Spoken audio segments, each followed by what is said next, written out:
आज बुलबुल की बहुत तेज आवाज आ रही है। खूब गा रहे हैं बुलबुल।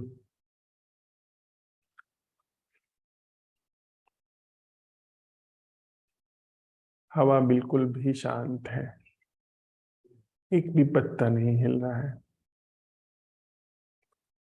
और जो थोड़ी बहुत बूंदाबांदी होती रहती है उससे तो सारी पत्तियों के कोरों पर और घास की पत्तियां ऐसे हैं, उनके पौधे ऐसे हैं जैसे उनको खूब विधिवत बोया गया हो।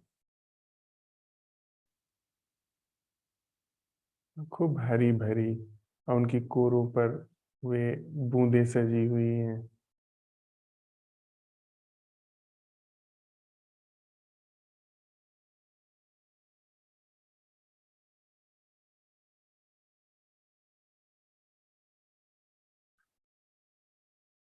भूरे बादलों ने पहाड़ को बिल्कुल अपने आगोश में लिया हुआ है।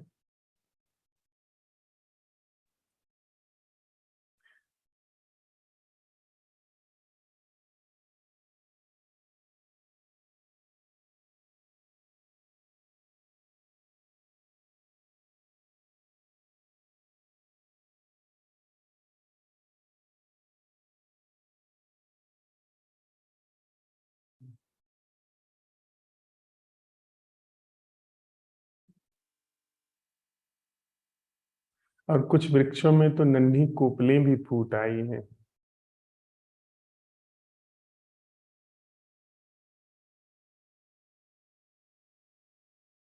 हल्के गुलाबी रंग की।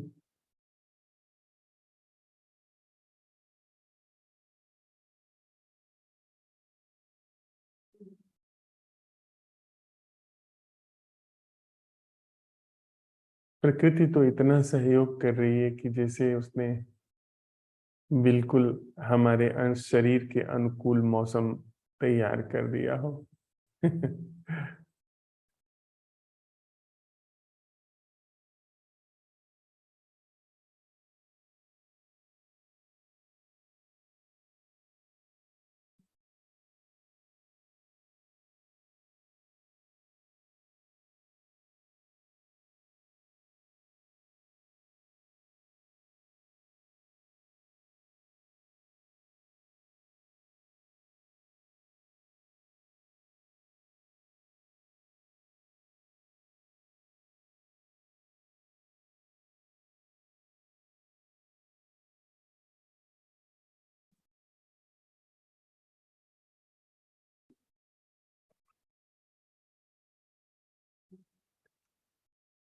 हम लोगों ने वेताल पचीसी की कहानियां सुनी होंगी।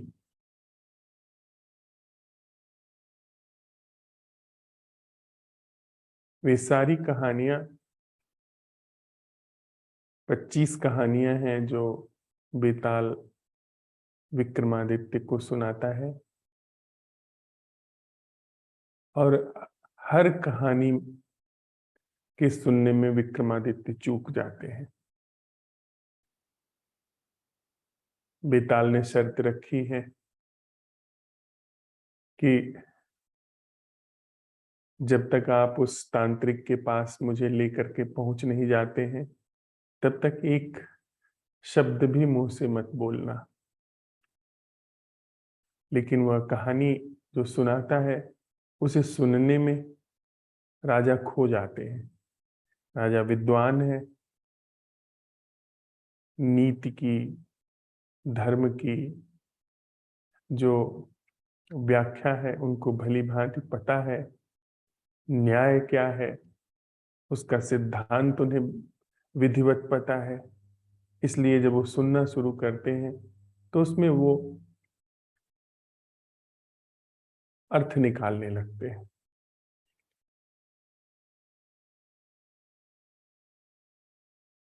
उनके अंदर से प्रतिक्रिया आने लगती है।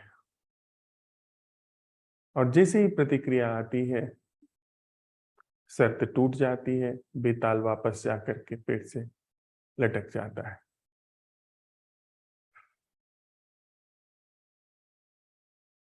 देखने में ये कहानियां बच्चों की कहानी जैसी लगती है, बच्चों को बस ऐसे ही मन बहलाने के लिए। लेकिन इन कहानियों में गहरे अर्थ छिपे हैं। ये कहानियां वस्तुतः ध्यान की, सम्यक जीवन की कीमिया अपने हृदय में समेटे हुए हैं।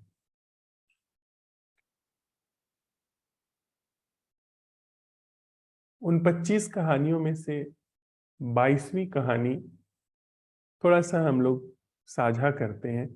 उसमें समझने में आसानी हो जाएगी जो हमारा कल का प्रश्न रहा, जिस प्रश्न के साथ हम लोग कल सांझ की बैठक में विदा हुए थे कि वह जीना, वह कर्म, वह व्यवहार, वह आचरण क्या है जो प्रतिक्रिया से मुक्त है, जो सीधा कर्म है, न कि वह प्रतिक्रिया।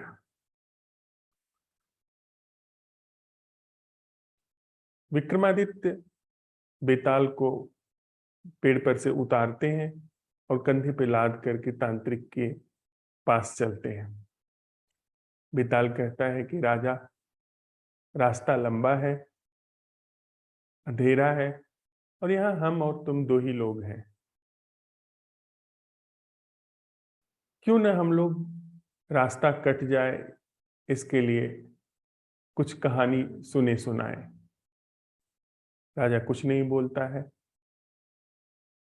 बेताल उसे कहानी सुनाना शुरू करता है कि एक ब्राह्मण का देहांत हुआ, उसके 4 पुत्र थे।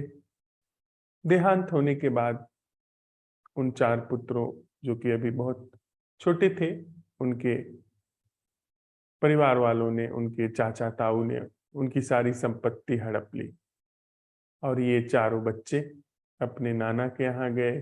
कुछ ही समय में वहां भी उनको उपेक्षा ही मिली। इसके बाद उन लोगों ने निर्णय किया, चारों ने, कि क्यों ना हम लोग कुछ हुनर सीखें, कोई कला सीखें, जिससे कि हमारा जीवन यापन ठीक तरीके से हो सके। चारों अलग अलग दिशाओं में जाते हैं कुछ सीखने के लिए और एक निश्चित समय बाद जब वो अपनी अपनी विद्या में कुशल हो जाते हैं, फिर वापस मिलते हैं। चारों भाई आपस में बैठे हुए हैं। जहां बैठे हैं वहां आसपास जंगल है और आपस में चर्चा चल पड़ती है कि हम बताएं कि हम लोगों ने क्या सीखा। पहला भाई बताता है कि वह करके दिखाएगा। उसको पास में एक हड्डी पड़ी हुई मिलती है, उसे उठा करके उस हड्डी के हिसाब से वो पूरा कंकाल तैयार कर देता है। एक हड्डी से वो बाकी पूरा कंकाल, जिस जानवर की वो हड्डी हो, उस जानवर का कंकाल बना के तैयार कर देता है। उसने कहा कि मैंने यह विद्या सीखी। दूसरा भाई उसमें मांस, रक्त, चमड़ी सब बना के तैयार कर देता है।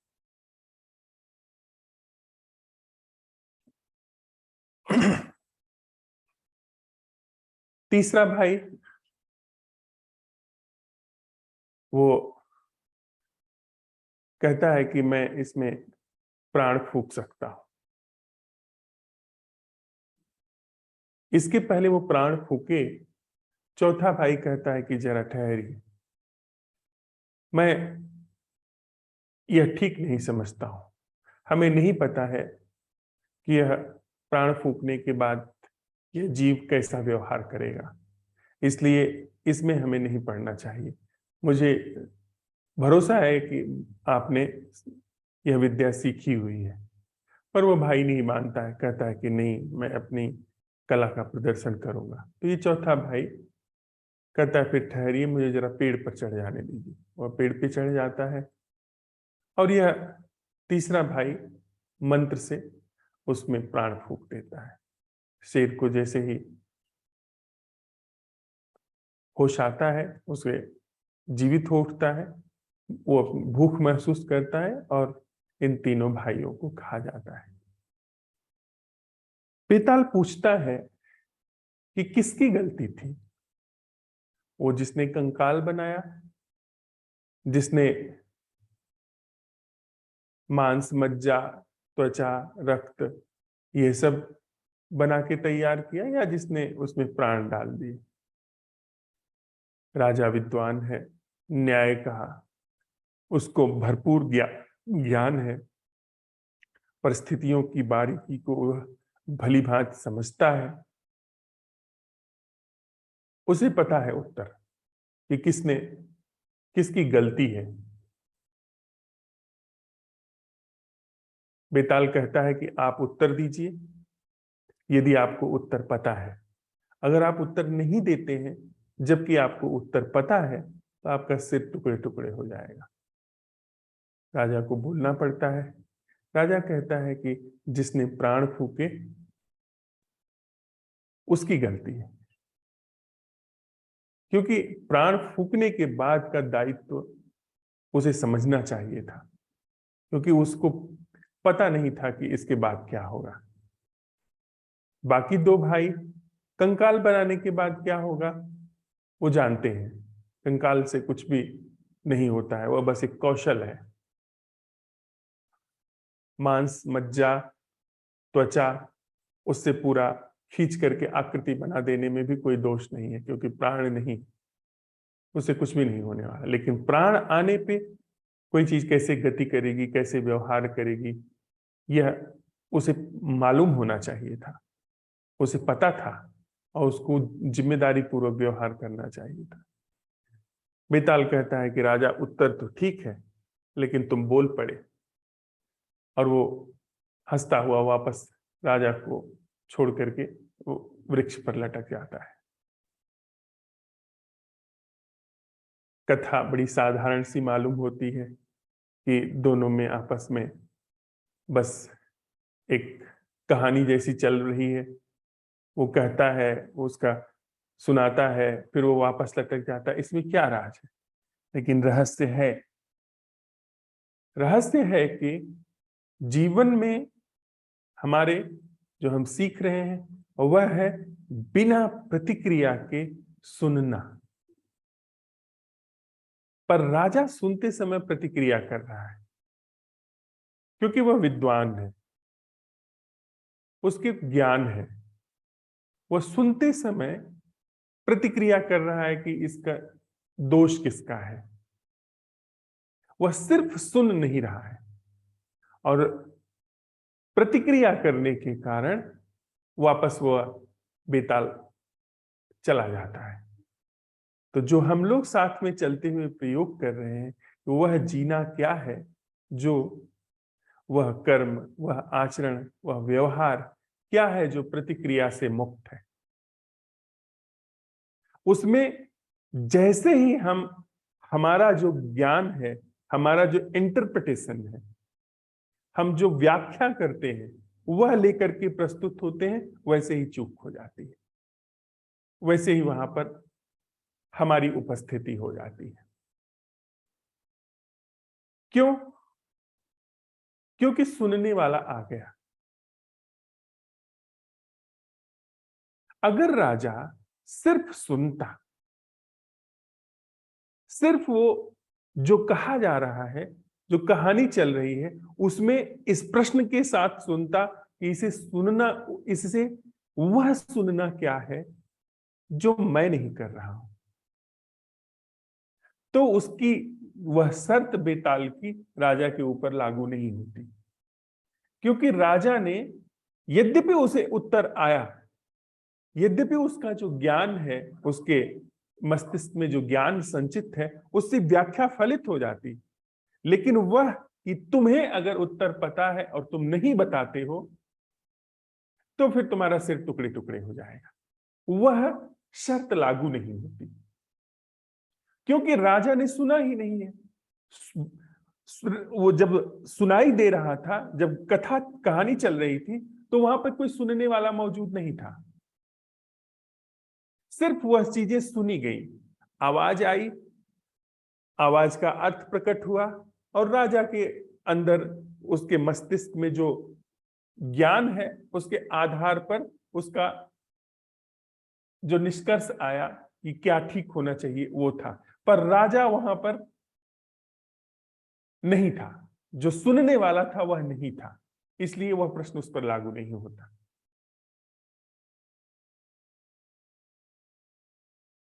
लेकिन हम क्या करते हैं कि हम सुनने वाले की भूमिका में आ जाते हैं, हम देखने वाले की भूमिका में आ जाते हैं, हम जीने वाले की भूमिका में आ जाते हैं। और जैसे ही जीने वाला पैदा होता है, जैसे ही देखने वाला पैदा होता है, सारी चीज पलट करके जिम्मेदारी के रूप में जो देखने वाला है, सुनने वाला है, उसके ऊपर आ जाती है। और साथ ही साथ जो सहज क्रिया है वह भंग हो जाती है, वह टूट जाती है। दोष उसके ऊपर आ गया, राजा के ऊपर, कि तुम्हें उत्तर पता है, उत्तर आता, पर तुम्हें कैसे उत्तर आया है? इसका मतलब तुम वहां मौजूद थे सुनते समय। तो इस बेताल पचीसी की जो कहानियां हैं, इसकी बारीकी इसमें है, इस रहस्य में है, इसके उद्घाटन में है कि वह सुनना क्या है जो प्रतिक्रिया से मुक्त है। अर्थात वह सुनना क्या है जिसमें सुनने वाला नहीं, सुनने वाला है, अनिवार्य रूप से प्रतिक्रिया आएगी। और अगर सुनने वाला नहीं है तो सम्यक निदान आएगा, बिना किसी निदान करने वाले के। सम्यक रूप से वहां पर कुछ समाधान आएगा, जो ज्ञात का क्षेत्र है बुद्धि में, उससे भी, और उसके अतिरिक्त भी वहां पर जो जागरण है, जो होश है, उससे भी समाधान वहां पर अंकुरित होकर के आएगा। लेकिन वह समाधान करने वाला कोई नहीं। तो यह जो कला है बिना सुनने वाले के सुनने की, बिना प्रतिक्रिया के जीवन को जीने की, इसमें जो जो ज्ञात है, जो सूचना है, जो हमारा मन बुद्धि है, उसका तो अपनी परिपूर्ण कुशलता में उपयोग हो रहा है, लेकिन कोई करने वाला नहीं, कोई दावेदार, कोई यह दावा करने वाला नहीं है कि मैं सुन रहा हूं, मैं कर रहा हूं। वहां पर सिर्फ जागरण है, जिस जागरण में चीजें घट रही। तो कल हम लोग इस प्रश्न के साथ विदा हुए थे कि वह कर्म क्या है, वह जीना, आचरण, व्यवहार क्या है जो प्रतिक्रिया से मुक्त है। ध्यान दीजिए, प्रतिक्रिया का मतलब यहां पर यह नहीं है कि भीतर से कोई रिस्पॉन्स नहीं आएगा। रिस्पॉन्स आएगा, पर उस रिस्पॉन्स को करने वाला क्यों नहीं होगा, कोई नहीं होगा, क्योंकि जो जिस पर सिर टकरा करके चीजें जाती, वह वहां पर नहीं है। वहां पर चीजों का समुचित और सम्यक अर्थों में उपयोग हो रहा है। चीजें, बुद्धि अपनी जगह काम कर रही है, मन अपनी जगह काम कर रहा है, कान अपनी जगह काम कर रहे हैं जिस पर सुनाई दे रहा है, भाषा अपनी जगह काम कर रही है, और अवेयरनेस वहां पर उपस्थित है, पर करने वाला कोई नहीं। करने वाला ही प्रतिक्रिया को लाता है, अन्यथा जो भी वहां पर होगी वह क्रिया होगी। भरपूर सुना गया, भरपूर अवेयरनेस है, भरपूर उसका जो ज्ञान है उसके अनुकूल उसका निदान है, और फिर वहां से सम्यक रूप से कर्म घटित हुआ। फिर वह कर्म प्रतिक्रिया नहीं। इस प्रश्न के साथ हम लोग कल थे। जो भी कुछ अवलोकन में आया हो उसको हम आप साझा करते हैं यहाँ पर।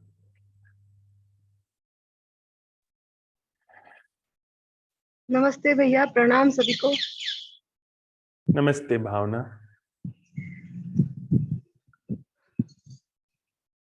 आकाश में बादल घिर आए हैं, मेरे सामने एक पेड़ है कि जो अ, फल बनने के लिए उससे पहले जो फूल खिलते हैं ना, वो फूल खिले हैं, पत्तियां आई हुई है, और उस फूल का रसपान करने के लिए भंवरे हैं, वो बहुत सारे भंवरे हैं पेड़ के ऊपर, जो फूल है उसके ऊपर। पक्षियों की आवाज आ रही है। यहाँ पे मंदिर पे मुझे एक उल्लू की जोड़ी दिख रही है, जो मेल फीमेल है दोनों। और मंदिर में कुछ सेवा करने वाले लोग भी हैं, अपना काम करते हैं, नृत्य कर। जीभ पे तो कोई स्वाद नहीं है, मक्खियाँ आ रही है। और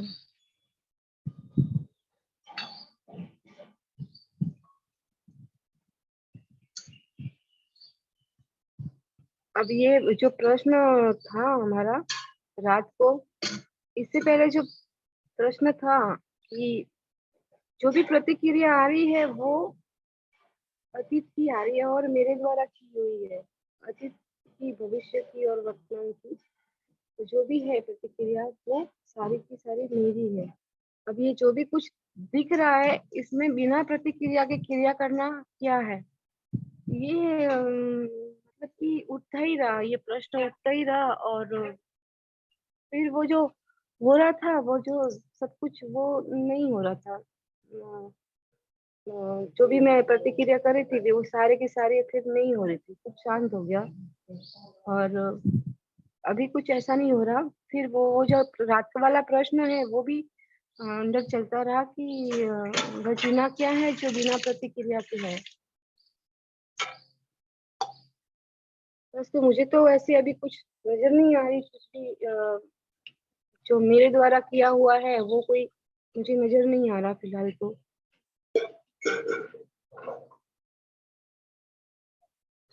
बस इतना ही कहूंगी। धन्यवाद भावना। लेकिन आप देखिए, यदि मैं यह सवाल उठाता हूं कि वह जीना, वह आचरण, वह व्यवहार क्या है जो प्रतिक्रिया नहीं, अगर इसका उत्तर आया, इस सवाल का उत्तर आया मुझे, तो यह क्या है?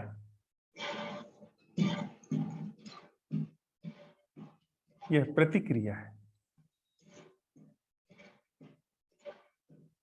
अगर मुझे इसका उत्तर आ जा रहा है तो इसका मतलब यह प्रतिक्रिया है। मैंने सवाल उठाया, उत्तर आ गया, यह प्रतिक्रिया है। यह उत्तर प्रश्न के प्रति क्रिया है।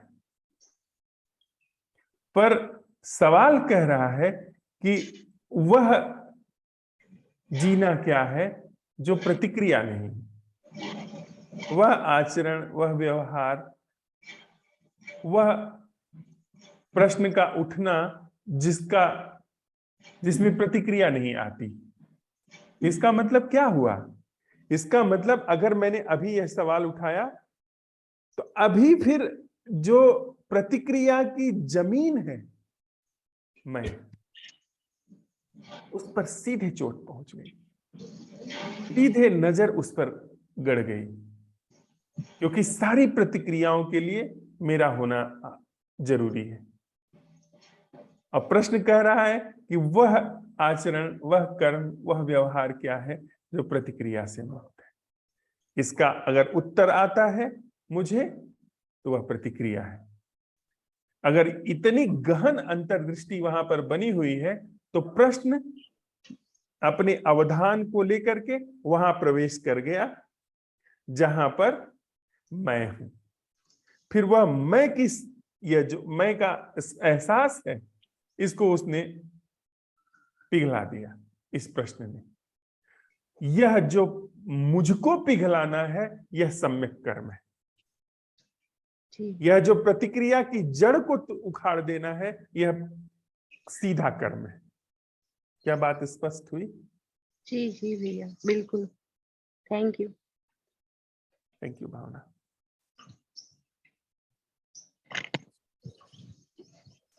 Good morning. गुड मॉर्निंग सबको देविका। नमस्ते।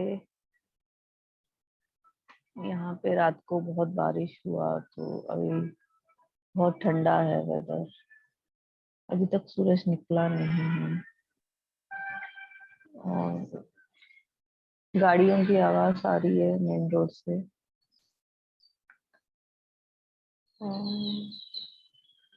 टेस्ट न्यूट्रल है, कुछ नहीं है जुबान में टेस्ट। और चिड़ियों की भी आवाज सुनाई देगी। ये क्वेश्चन तो बहुत बार बार उठता है, अपने आप से उठा। आधी रात को भी उठ गया अपने आप से। क्वेश्चन आया तो आधी रात में मैं भी उठ के बैठ गई। इतना उठ रहा है क्वेश्चन अपने आप से। तो अभी मॉर्निंग का आपका एक्सप्लेनेशन और भी डीप और क्लियर था कि अगर ये क्वेश्चन का आंसर आता है तो आंसर में मैं भी हूँ और ज्ञान भी है। दोनों मिलकर एक आंसर आएगा और यही प्रतिक्रिया होगा उस क्वेश्चन का। तो आंसर ना आना ही मैं का और ज्ञान का विसर्जन है और अवेयरनेस है।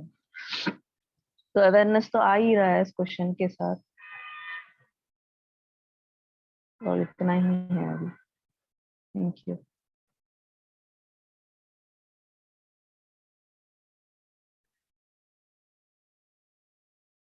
Thank you Devika.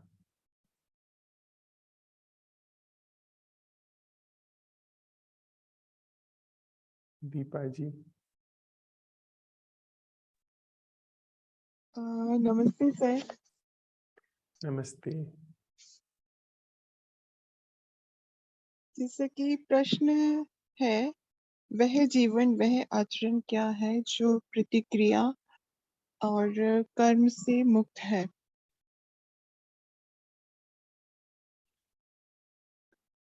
जब इस प्रश्न के बारे में या इस प्रश्न के साथ में रही, तो मुझे ऐसा एहसास हुआ कि जब हम किसी अभी तक मुझे सुबह ऐसा लगा, लेकिन अभी आपको सुनने के बाद ये भी गिर गया है। पर जो मुझे आपको सुनने से पहले लगा वो ये था, जब हम किसी के प्रति करुणा भाव रखते हैं और एक मैत्री या यूनिवर्स के प्रति हम अनुग्रह भाव में होते हैं, तब वहां पर प्रतिक्रिया नहीं होती है। अ, शायद वो जो अनुग्रह भाव होता है, कुछ परिस्थितियों में हम वहां पर नहीं होते, एक करुणा होती है।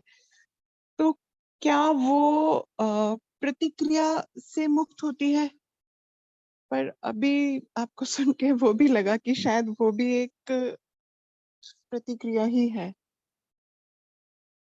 ठीक ही लगा है दीपा जी, सही लगा है। क्योंकि यदि अनुग्रह बोध मैं रखता हूं, करुणा का भाव मैं रखता हूं, वह प्रतिक्रिया ही है। जिस भी क्रिया में मैं विद्यमान हूं, वह प्रति से मुक्त नहीं है। और यह यहां तक आप पहुंचे और यह गिर गया, बहुत शुभ हुआ। यह गिरना कर्म है। यह गिरना प्रति कर्म नहीं है, प्रतिक्रिया नहीं है। यह गिरना सीधी क्रिया है। सीधे समझ कि मुझे जो होगा वह प्रतिक्रिया होगा, क्योंकि मैं चीजों से टकरा रहा हूं, मुझसे टकरा के चीजें निकल रही। और ये होना, ये घटना जिसमें मैं नहीं हूं, अवेयर मैं नहीं हूं का मतलब यह नहीं कि कहीं हो रहा है और पता नहीं है उसका। अवेयरनेस, होश और क्रिया का घटना। जैसे हम लोग बार बार इस बात को मांझते हैं ना कि दिखना, दिखने में मैं नहीं हूं जो देखता है, पर होश परिपूर्ण है जिस जिस होश में दिखना घट रहा है। कर्म यानी क्रिया घट रही है, मैं नहीं घटा रहा हूं उसको। करुणा घट रही है, अनुग्रह बोध घट रहा है, मैं नहीं उस अनुग्रह बोध को करने वाला हूं। मैं उस अनुग्रह बोध का आधार नहीं हूं। अवेयरनेस, होश, जागरण। जागरण है और अनुग्रह बोध घट रहा है, मैं कुछ नहीं कर रहा हूं। तो बहुत शुभ हुआ। यही सम्यक रूप से सुनने का ढंग है, यही सम्यक रूप से सुनने की कला है। ठीक से यदि सुना जाए तो सुनने में ही जो झूठ है वो विसर्जित हो जाता है, गल जाता है।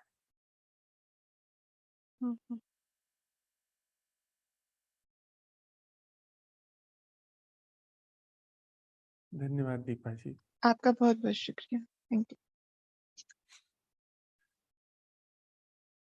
धरा जी। प्रणाम धर्मराज जी। प्रणाम आपको भी। आज भी यहाँ आसमान में बादल है और तोते और कुछ कुछ पंछी भी बहुत सारे आसमान में आते जाते, उसकी भी आवाज सुनाई दे रही है। और फूल भी खिले हुए हैं, गुलाब के फूल की गंध भी बार बार आती है। पवन भी की लहर भी बीच बीच में आ जाती है।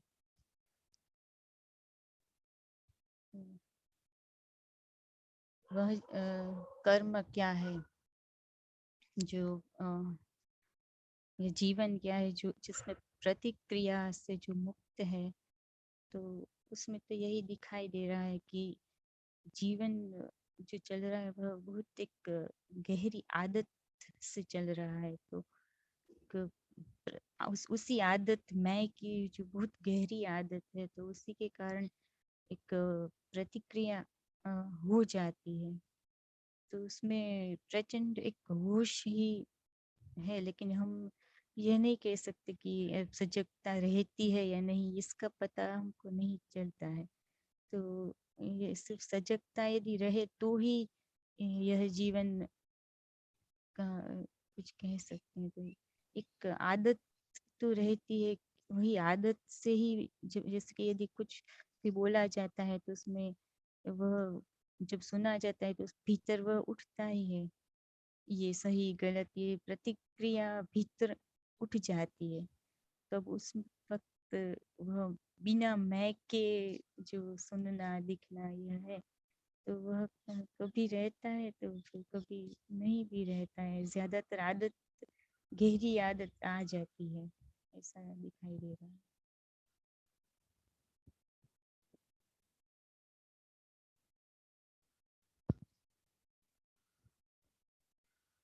बिल्कुल, थैंक यू धरा। गौरी।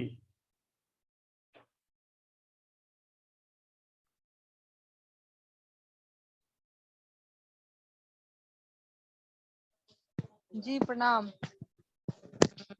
आपको भी प्रणाम। आवाज जा रही है हमारी? अच्छी तरह से। अच्छा अच्छा। बारिश का मौसम है, हवा मतलब चल रही है और अभी रोड पे हम घूम रहे हैं। बगल में बकरियां भी है और कुत्ते भी है।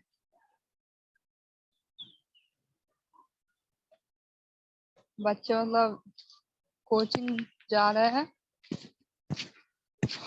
और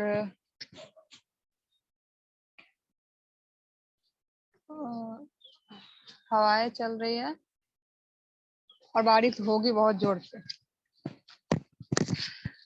और अभी आपने आज थोड़ी हम मतलब लेट हो गए हैं, अभी बस जस्ट फोन मतलब चार्ज किया है, ठीक है। तो हमने मतलब सुना नहीं आज आपने क्या कहा। वही जो कल का प्रश्न था उसी पे हम लोग चर्चा कर रहे हैं कि क्या हमारे जीवन में कोई आचरण व्यवहार ऐसा है जो प्रतिक्रिया जी जी।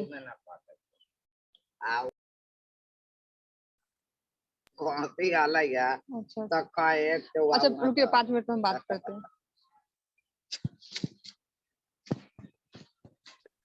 अच्छा, इसमें मैं शाम को बताती हूँ, अभी मैं सिर्फ सुनूंगी, ठीक है। ठीक है गौरी। लता जी। जी।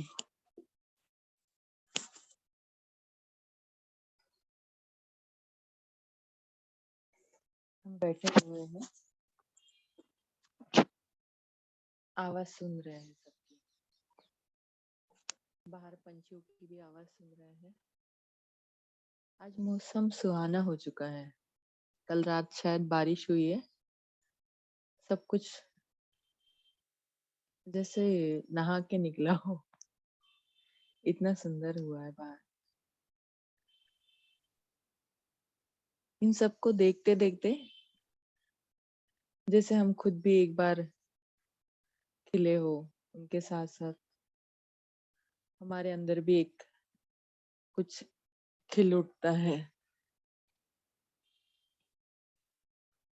आप सबको सुनते हुए सिर्फ सुना जाता है, वहां कोई प्रतिक्रिया कुछ क्रियाएं ऐसा कुछ नहीं होता है। जब भी हम सुन रहे हैं, हम खुद को देख रहे हैं, खुद का परीक्षण कर रहे हैं, जो भी चीज सुनी जा रही है उसमें खुद के साथ है उस समय भी।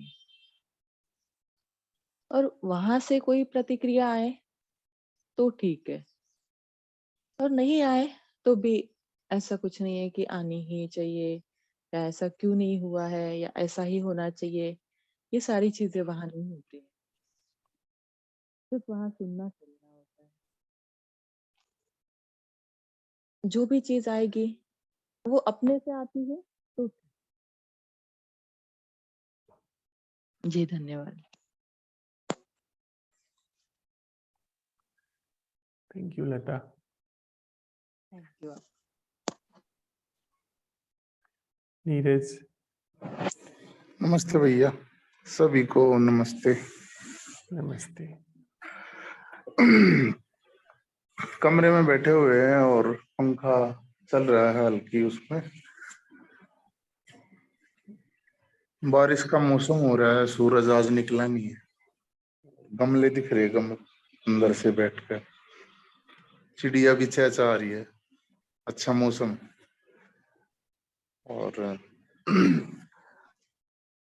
सपना भी है आज, अमित जी आए थे मेरे सपने में, आजकल सपने बहुत आ रहे हैं भैया। और अब आपने जैसे कि बेताल पच्चीसी वाली विक्रमादित्य की वो कहानी सुनाई, वो अब पता नहीं क्या हो रहा है, आप जिस बात को बोल रहे हो उसको या तो मैं एक दिन पहले सुन रहा हूँ या देख रहा हूँ। अब पहले तब छोटे थे तो उस टाइम जिस टाइम ये आता था तो ट्यूशन पर चले जाते थे और कभी देखने को नहीं मिला, बस शुरू होता हुआ सुनता दिखाई देता था। तो पीछे मैंने इनकी स्पीच में जैसे कि सुन रखा है, इनके बारे में भी ओशो की आवाज में भी स्पीच सुनी पहले, तो वो पीछे ही मैंने एपिसोड देखने शुरू किए थे विक्रमादित्य और बेताल के, तो 3 एपिसोड बचे हुए थे। कल मैं एकदम उसको देखने लग गया, लेकिन फिर मैंने वो रख दिया, नहीं चला, फिर पर्सन उठा के मैं सो गया। फिर तो पर्सन में जैसे कि प्रतिक्रिया तो भैया बहुत ही ज्यादा है। मैं तो अपनी जो बताता हूँ बिल्कुल नहीं ठहर पाता, ज्यादातर चॉइस का जो हमने लगा रखा है जी, ये अच्छा ये बुरा, उसमें अपना कंडीशन से सुन लेते हैं, नहीं तो इग्नोर कर देते हैं। और आपने क्या नाम है ये पर्सन जब उठाते हैं तो पहले क्या था कि ज्यादातर उत्तर पाने की आ भी जाते थे और लालसा भी रहती थी, कई बार बह भी जाता था उत्तर में कि हाँ भाई अब तक ये होने लगा ठीक है, लेकिन फिर याद आता था कि इसका उत्तर तो आना नहीं, कि इसमें भी बह जाता था। और आपने जब वहां पे ध्यानशाला चली थी तो गति और स्थिरता के बारे में जो वो चीज बताई थी, वो भी मुझे अच्छी तरह ध्यान में आई इस चीज में, कि जब अनर्गल विचार चल रहे हैं उस टाइम हम प्रश्न उठाते हैं तो एक बार गति रुक जाती है, फिर मन अपने पुराने डरे के साथ अटैक करता है या कुछ भी है, या फिर रुक जाता है तो फिर स्थिरता को उठाओ, ऐसे आपने बताया था, ये भी काम किया। तो और प्रश्न का जो मुझे ऐसा लग रहा है कि जैसे कि दैनिक दिन जीवन में जैसे कि जो घटना घटती है, अब जी तरुण भाई को जैसे कि आपने बताया था कि कोई भी अगर बैठ कर किसी चीज, किसी भाई ने कोई बात बोल दी, अगर वो टच कर जाती है तो हम एकदम बदल जाते हैं, दूसरी तरह दिमाग लगा लेते हैं या उसको ठीक गलत ठहराने लगते हैं। लेकिन अगर हम वही रुक कर हम बोलते कि इस अनुभव को बिना अनुभव करता के ये अनुभव करना क्या है, तो उसी टाइम इसके साथ हम रहते तो भागना नहीं होता, और ये बिल्कुल फ्रेशनेस सी आती मैंने देखा। और प्रश्नों में जैसे कि हम दिन दिन जीवन में चलते हैं, जो भी घटना घटती पूरे भाव से वो होता है, हम वहां पर भी अगर प्रश्न उठाते हैं तो वो प्रश्न भी पूरी तीव्रता से उठता है। और एक जो ये कहना सुनना, बिना लिपि के सुनना, इसकी मुझे लग रहा है बहुत ज्यादा मुझे तो जरूरत है, क्योंकि प्रश्न उठाने में ये आपने बता भी रखा कि कहना सुन क्या है, सुनना क्या है, अगर इस पे पूरा काम नहीं है, अवलोकन नहीं है, तो प्रश्न काम नहीं करेगा, जहाँ वही के वही होंगे हम। तो ये चीज भी बहुत जरूरी है। और कई बार प्रश्न अच्छी तरह उठ जाता है, कई बारी नहीं ऐसा हो पाता, या आलस थोड़ा सा, या फिर वो पोस्टपोन वाली वो चीज हो जाती है, वो भी है। लेकिन हाँ, उस पर पूरा सजग है अभी, बस यही है भैया। बहुत बढ़िया नीरज, बस चलते रहो ऐसे ही साथ। ठीक है भाई। जी गुड मॉर्निंग। Good morning. धूप फिर भी नहीं निकली कल भी, और बारिश रुकी हुई है तो शायद निकल आए, पता नहीं। और शांत है आसपास का माहौल, ऐसा कुछ अलग सा नहीं दिख रहा है, जैसा रोज होता है वैसा ही है। मेरे मन की स्थिति जरूर परिवर्तित होती रहती है, वही प्रतिक्रियाओं वाली बात की, प्रतिक्रिया के बिना तो कुछ होता ही नहीं है। ऐसा लगता है कि तुरंत ही कुछ सुनने पर या देखने पर वो प्रतिक्रिया होने लगती है। जैसे वो कल कहानी नहीं थी, लकड़ी पेड़ से आकर लगी तो अलग भाव थे, और किसी ने दे मारा तो अलग भाव थे, तो वही प्रतिक्रिया अलग थी। तो वैसे ही कुछ तुरंत ही किसी के प्रति एक वो बन जाता है, छवि बन जाती है, अगर किसी का व्यवहार देख कर या सुनकर। उसको गुना नहीं जाता कि उसके बारे में गुनने लगे कुछ किया या अंदर कुछ बोल रहे हैं, ऐसा कुछ नहीं होता। लेकिन फिर भी प्रतिक्रिया तो तुरंत, छवि तो तुरंत बन जाती है, और मुंह, छवि के साथ ही वो मुंह बनने लगता है। अगर लगा कि वो अच्छी है तो चेहरा खिल जाएगा, और अच्छे नहीं है तो मुंह बन जाएगा। तो ऐसा होता है प्रतिक्रिया। और हाँ, प्रश्न जब उठता है तो उस वक्त जरूर तुरंत वो काम होता है कि बिना प्रतिक्रिया के कुछ समय गुजरता है, कुछ क्षण गुजरते हैं जब प्रश्न उठता है। लेकिन प्रश्न अगर नहीं उठाया गया तब तो प्रतिक्रिया ही प्रतिक्रिया है। बस इतना है। रमीला जी,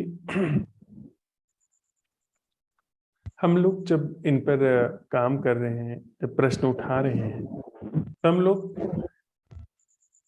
जो अंतिम कदम उठाते हैं उसको देखा जाए तो जहां से कदम उठता है और जिस तरफ जाता है वो चीजें हम ध्यान में लेकर के चलते हैं। आप देखें कि जीवन में प्रतिक्रिया है, यह बात स्पष्ट हो रही है, और यह प्रतिक्रिया की पूरी शैली समझना भी महत्वपूर्ण है। ये प्रतिक्रिया कैसे काम कर रही है, जहां से हम कदम उठा रहे हैं कि वह जीवन क्या है जो प्रतिक्रिया से मुक्त है, उस जगह पर जहां प्रतिक्रिया चल रही है उस पर भली भांति अवेयरनेस है। अर्थात प्रतिक्रिया के लिए कुछ न कुछ होना चाहिए जहां से प्रतिक्रिया आती है। जैसे मैं अगर हिंदू घर में पैदा हुआ हूं और मेरे अंदर खुद के प्रति हिंदू होने की छवि है, या कोई मुसलमान के घर में पैदा हुआ है उसके अंदर मुसलमान होने की छवि है, और कोई कहता है कि हिंदू या मुसलमान ये अच्छे नहीं होते हैं। मुसलमान होकर के कोई कहता है कि हिंदू अच्छा नहीं होता है और मैं हिंदू हूं। हिंदू होकर के कोई मुसलमान को कहता है मुसलमान अच्छा नहीं होता और मैं मुसलमान हूं। प्रतिक्रिया आती है। पर अगर मुसलमान को कहा जा रहा है मैं ईसाई हूं, कोई प्रतिक्रिया नहीं होगी। प्रतिक्रिया होने के लिए कुछ न कुछ भीतर होना चाहिए जिस पर चीज जाके टकराए।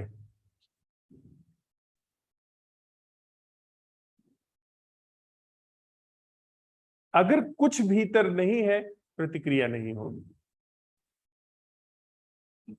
वह जो कुछ भीतर है वह कैसे बनता है? संस्कारों से, आदतों से, भविष्य की योजनाओं से, अतीत के गांठों से, भविष्य की योजनाओं से। जैसे मैं तो चाहता हूं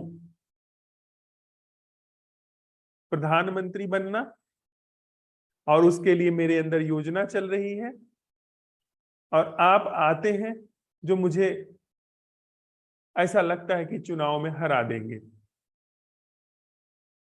क्या होगा? आपके प्रति प्रतिक्रिया होगी, क्योंकि मेरी भविष्य की योजना में आप ऐसे कैंडिडेट के रूप में सामने आ गए जो कि मुझे हरा देगा, जिसका संख्या बल, जिसका वोट प्रतिशत ज्यादा है।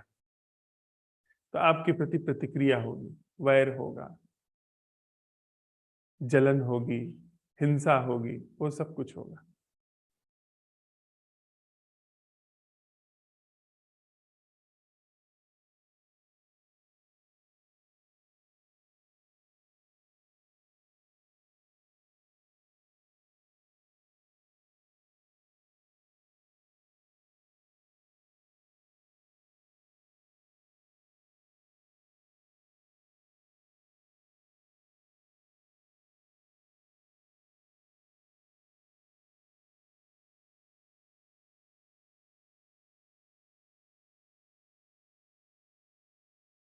तो ये जो प्रतिक्रिया आ रही है मेरे अंदर, जो प्रतिक्रिया के रूप में रिस्पॉन्स आ रहा है, इसके लिए मेरे अंदर कुछ संस्कार होने चाहिए, कुछ गांठ होनी चाहिए, कुछ ऐसा होना चाहिए जो कि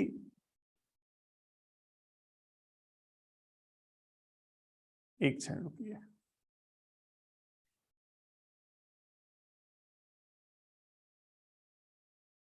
कुछ ऐसा होना चाहिए जो टक्कर दे, जहां से रिस्पॉन्स आए। तो संबंधों के आईने में, जीवन की आचरण और व्यवहार में क्या हम लोग यह देख सकते हैं कि मेरे अंदर वह कौन सी जगह है जहां से प्रतिक्रिया आ रही है? वह स्थान क्या है जहां टक्कर लगी? आपने मुझे कहा कि आप एक दुष्ट व्यक्ति है,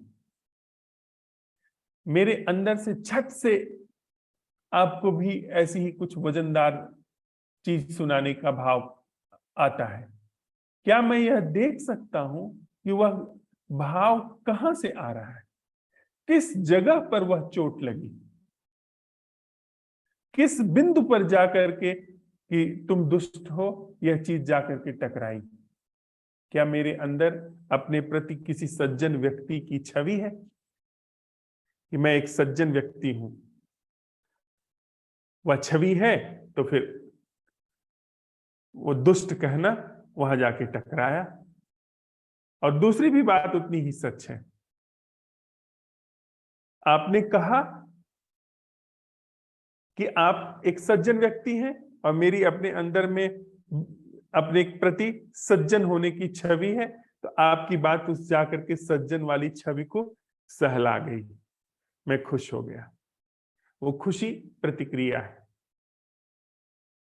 आपका पीठ ठोकने लगा, वह खुशी, वो पीठ ठोकना, वो आपको धन्यवाद देना प्रतिक्रिया है। क्या यह बात साफ साफ दिखाई दे रही है? अगर मेरी अपने बारे में कोई छवि ना हो तो आपकी बात आएगी और अवेयरनेस में घुल जाएगी, वही समाप्त हो जाएगी।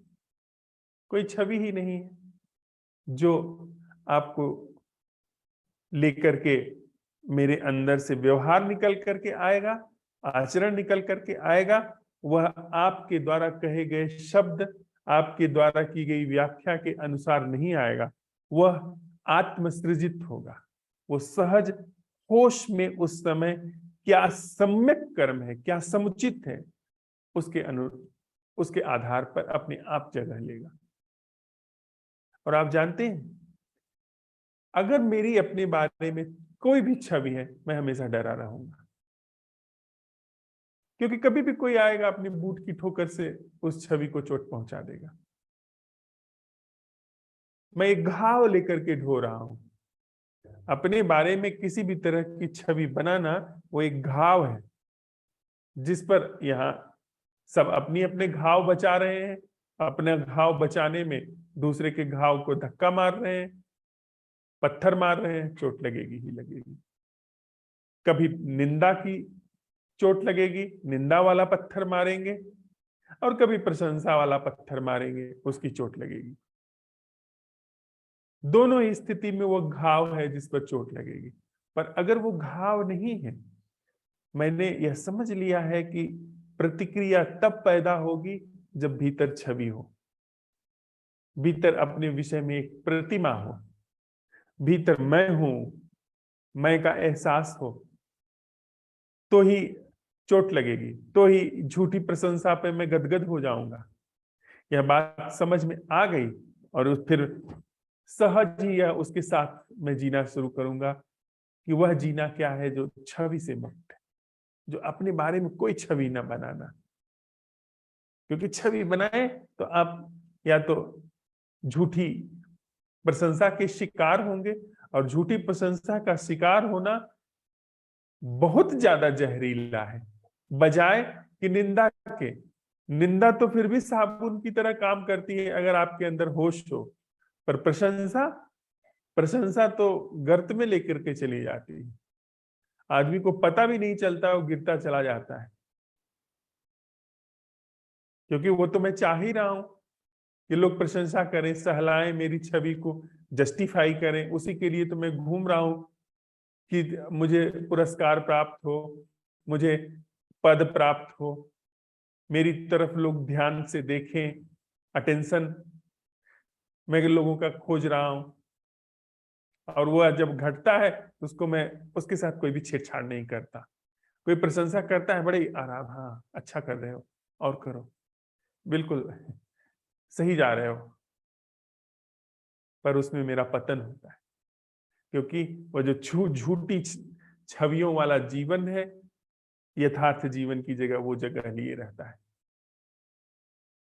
निंदा में तो फिर भी हम कुछ हाथ पैर चलाते हैं, सही गलत करते हैं, पर प्रशंसा तो बहुत घातक है।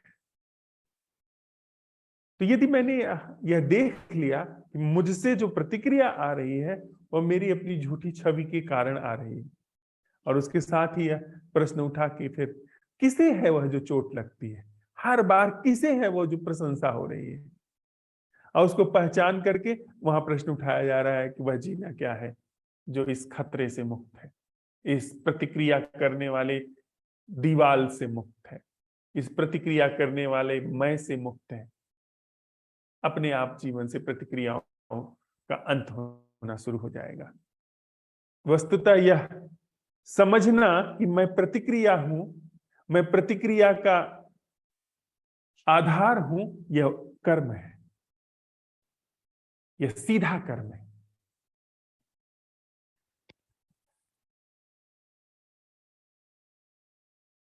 Thank you Pramila. Ranjita ji.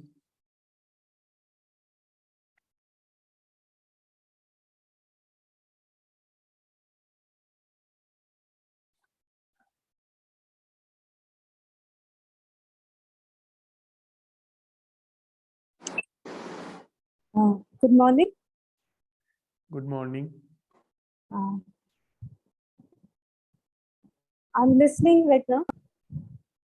Maybe in the end I can say something, but right now I'm listening only. Thank you. All right. Surumita जी।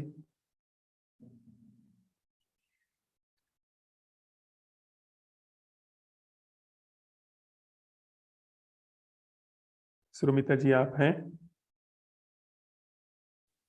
हाँ,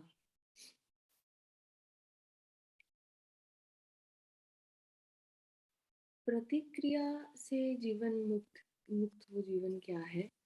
इस प्रश्न के साथ जब रहते हैं तो जितने बार भी ये प्रश्न आया है, इतना तो पता चला है कि कहाँ-कहाँ प्रतिक्रिया होती है, वो देखा है। अब ऐसा भी हुआ है कि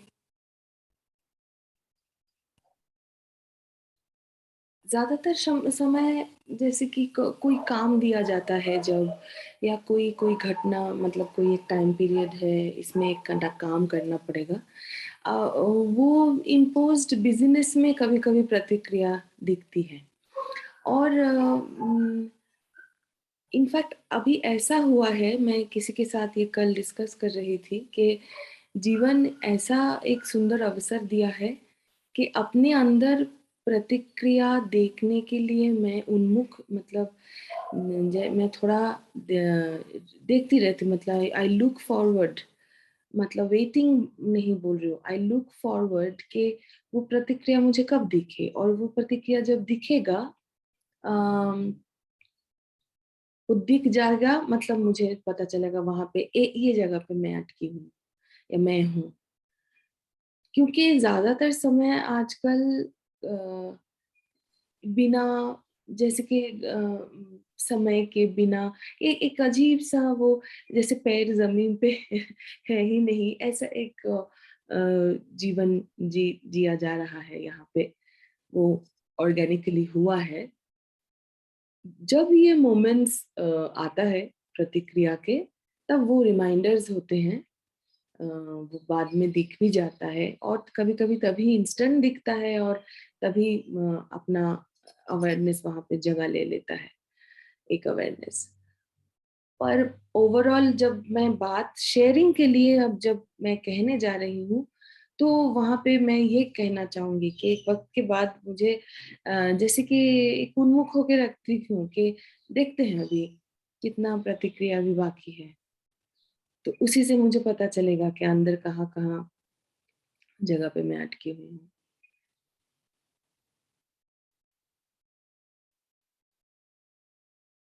बिल्कुल। वस्तुतः जो हमारा दैनिक जीवन है, अगर हम पता लगाना चाहते हैं तो सारी सामग्री सामने है, सीखने का सारा गुण सामने है। जो दूसरा व्यक्ति कह रहा है उसी के संबंध में, वो कहते हैं ना कि संबंधों के आईने में सीखना, संबंधों के दर्पण में खुद को देखना, जांचना। मेरे अंदर कोई छवि है मेरे अपने बारे में, उसका अभी पता नहीं चलेगा। मैंने अपने को सज्जन व्यक्ति मान करके रखा हुआ है, या सज्जन व्यक्ति के रूप में यहाँ पर एक छवि जी रही है, इसका ऐसे पता नहीं चलेगा। उसका पता चलेगा तब जब आप या कोई क ख ग व्यक्ति आकर के मुझसे कहता है कि तुम असज्जन व्यक्ति हो, तब वह सज्जन वाली जो छवि है एक्टिवेट होकर के सामने आ जाएगी। तो संबंधों के आईने में ही हमारी असलियत पता चलती है।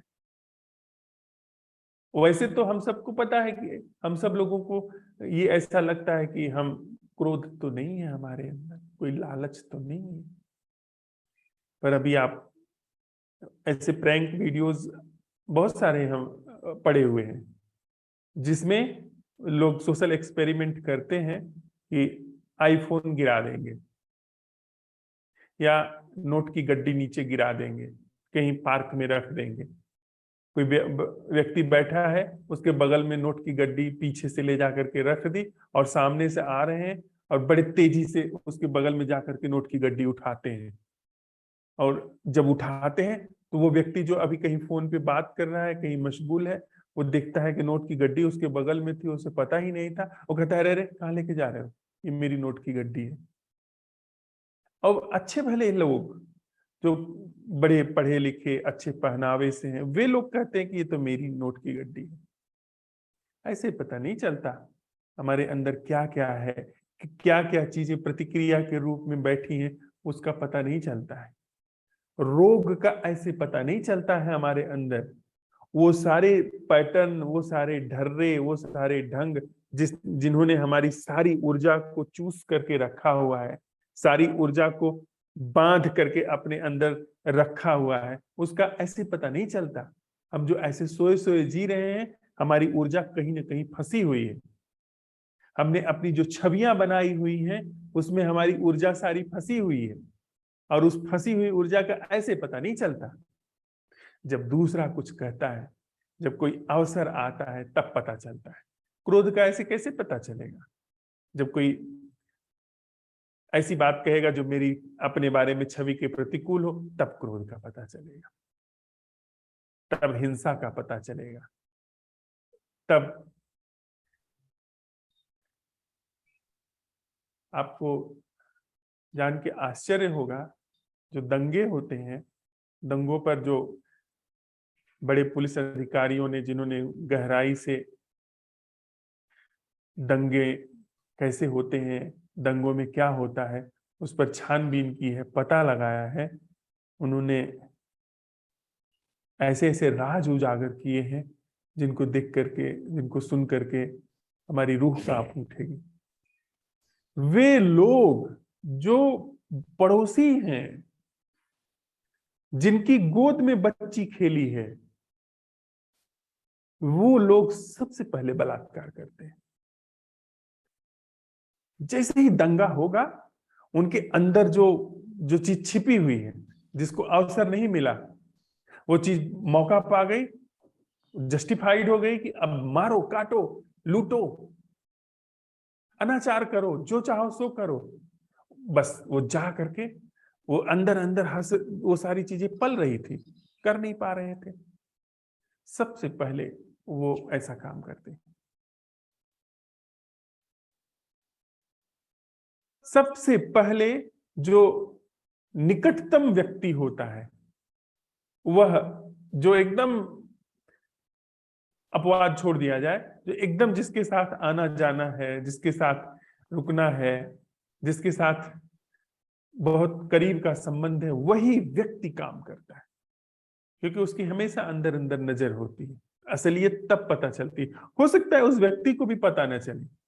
बाद में ऐसे लोगों की जब गिरफ्तारियां हुई, उनसे पूछा गया कि तुम तो 70 साल के, 80 साल के बूढ़े आदमी हो, तुमने जाकर के 6 साल की बच्ची के साथ, वो भी जो बच्ची तुम्हारे गोद में खेलती है, उसके साथ ऐसा क्यों किया? वो व्यक्ति कहा, मुझे पता ही नहीं चला, मुझे खबर ही नहीं है कि मैं कब ऐसा करता चला गया। अचेतन में हम जी रहे हैं, अचेतन में छवियां बनी हुई है, अचेतन में हमारी इच्छाएं, हमारे मंसूबे पल रहे हैं, तो वह संबंधों के आईने में पता चलता है। तो संबंधों में जब हम उतरते हैं तब चीजें नजर आती हैं कि हमारे अंदर वह दीवार क्या है जहां से प्रतिक्रिया लौट करके आ रही है। और बड़ा शुभ है अगर हम सीखने चले। संबंध में चोट लगी, दूसरा महत्वपूर्ण नहीं है, अपने अंदर किसको कहाँ चोट लगी, कौन सी वो जगह है जहां पर चोट लगी, वो उसका पता चल गया, झट से उस जगह से मुक्त जीना क्या है। अगर चोट लगी, जैसे किसी ने मुझे कहा कि तुम असज्जन व्यक्ति हो, ठीक है भाई, उसकी तरफ मेरा कोई ध्यान नहीं है, ध्यान अपनी तरफ। वह कौन सी जगह है, वह क्या है जो छवि बनी थी जिसको चोट लगी, और सज्जन व्यक्ति से मुक्त जीना क्या है, सज्जन व्यक्ति की छवि से मुक्त जीना क्या है। सज्जनता वहां से जगह लेती है सम्यक रूप से। सज्जनता सज्जन की छवि बना करके जीने में कभी जगह नहीं ले सकती, क्योंकि आप छवि बना रहे हो, इसका मतलब ये कि आप के अंदर सज्जनता नहीं। आप अगर विनम्र होने की कोशिश कर रहे हो तो इसका मतलब है कि आपके अंदर कोई विनम्रता जैसी चीज नहीं है, आप विनम्रता नहीं जानते हो। पर आप यदि ये समझ लेते हो या पहचान लेते हो कि वह जो बनावटी चीज है उससे मुक्त जीना क्या है, वहीं से वास्तव में वो चीज जगह लेनी शुरू हो गई। आप खुद ही देखिए,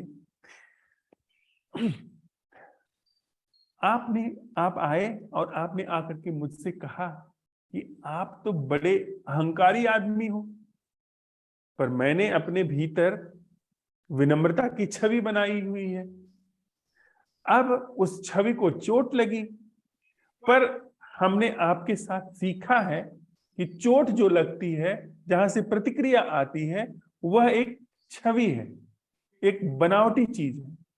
आपसे मुझे मतलब नहीं है, मैंने जो साथ में चलते हुए सीखा है उसकी पड़ताल कर रहा हूं, उसका वेरिफिकेशन कर रहा हूं, उसका सत्यापन कर रहा हूं। मैं अपने अंदर देखता हूं कि वह कहाँ चोट लगी मुझे। जो इन्होंने कहा कि तुम बड़े अहंकारी हो, मुझे कहाँ चोट खाई, हुआ पता लगता है कि वह जो विनम्र की छवि बनाई हुई है उसने चोट खाई। और इस बात के सत्यापन में, इस बात की स्वीकारोक्ति में कि यह जो विनम्रता की छवि मैंने बनाई है इसे चोट लगी, यह कहने पर कि तुम विनम्र व्यक्ति नहीं हो, अहंकारी हो, यह विनम्रता का पहला कदम है। जब आप स्वीकार कर लेते हो कि आप जो हो सो हो, जब आप ये स्वीकार कर लेते हो कि आपने जो ये विनम्रता की छवि बनाई हुई है यही चोट खाई, इसका मतलब आप विनम्र हो चले। आपने जो सवाल उठाया कि वह जीना क्या है जो विनम्रता की छवि से मुक्त है, विनम्रता, वास्तविक विनम्रता देखिए ना जगह लेनी शुरू हो गई। यह विनम्रता का ही कृत्य है कि स्वीकार कर लेना कि मैं विनम्र नहीं हूं। मैंने जो छवि बनाई है वो विनम्रता की छवि झूठी है, वास्तव में मैं अहंकारी हूं। यह कदम ही वास्तविक विनम्रता का है। चीजें इतनी सरल हैं, इतनी सहज हैं कि अगर आपको एक सूत्र पकड़ में आ गया, पार, हम निकल गए। बस सूत्र पकड़ में आ जाए कि झूठी विनम्रता ये है, इसकी स्वीकारोक्ति में ही सच्ची विनम्रता जगह लेनी शुरू कर दी। सिर्फ एक कदम, विनम्रता नहीं है मेरे अंदर, इसकी स्वीकारोक्ति अंतिम कदम है। इस झूठी विनम्रता के गाध में सच्ची विनम्रता के अगाध के पदार्पण का सिर्फ एक कदम। स्वीकार, ऐसा नहीं कि मान लिया कि मैं तो मान के चलता हूं, मैं तो कोई भी कुछ कहता है मान लेता हूं, ऐसा नहीं। वास्तव में वेरीफाई किया आपने कि आपके अंदर विनम्रता नहीं है, विनम्रता की छवि है। यह एकमात्र कदम है जिससे वास्तविक विनम्रता को अवसर मिलेगा। थोड़ी देर के लिए जो हम लोगों ने संवाद किया है उसके साथ बैठते हैं।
एक फकीर हुए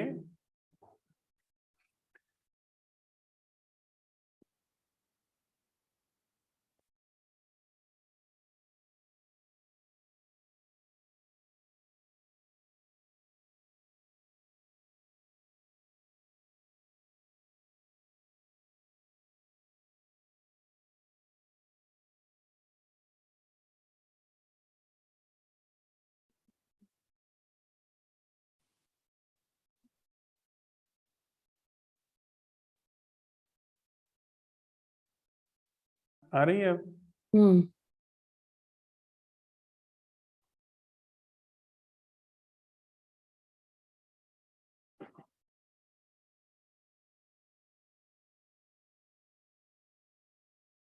एक सूफी फकीर हुए हजरत इब्राहिम।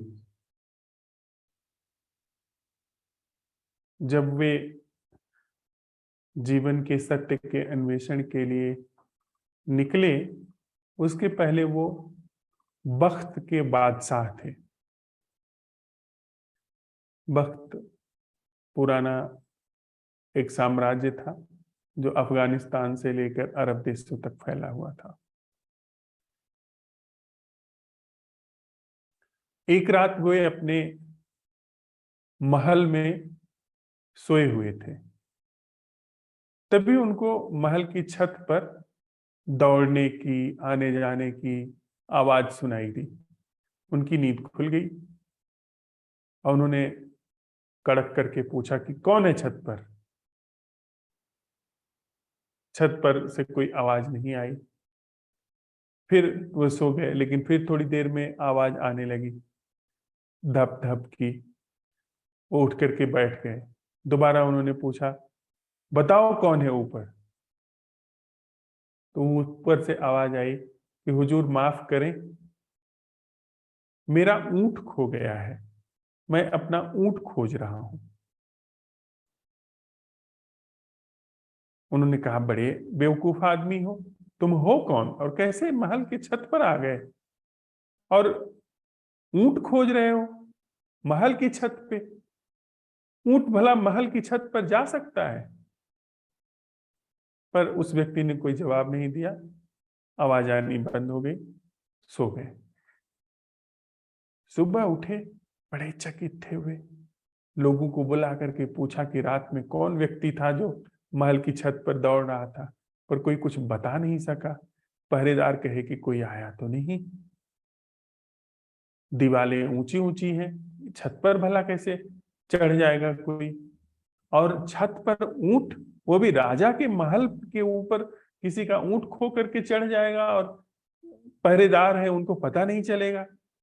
ये सब बड़ी बेतुकी सी बात लग रही थी, पर राजा को, गंभीर राजा थे वो सुल्तान, उनको बड़ी सोच हुई कि कोई व्यक्ति छत पर जाकर के ऊंट खोजेगा, ऐसा तो मतलब बड़ा असामान्य लगता है। इसी सोच विचार में वो डूबे हुए अपने दरबार में बैठे थे। तभी एक व्यक्ति आया जो कि उनके महल के द्वार पर जिद करने लगा कि नहीं नहीं, मुझे अंदर जाने दो, नहीं, क्यों रोक रहे हो मुझे, तुम होते कौन हो रोकने वाले? ऐसे ही चीख चिल्लाहट की बात चल रही थी और जो पहरेदार थे वो उसे रोक रहे थे, कह रहे तुम कौन हो, क्यों अंदर जाना चाहते हो? तो फिर राजा को उसकी कुछ आवाज कान में पड़ी और वह आवाज ठीक वही आवाज थी जो रात में उस व्यक्ति की आवाज थी जो कह रहा था कि उसका ऊंट खोया हुआ है। राजा ने तुरंत बुलवाया उसे कि उस आदमी को अंदर आने दो। वो आया और इधर उधर अपना देखने लगा।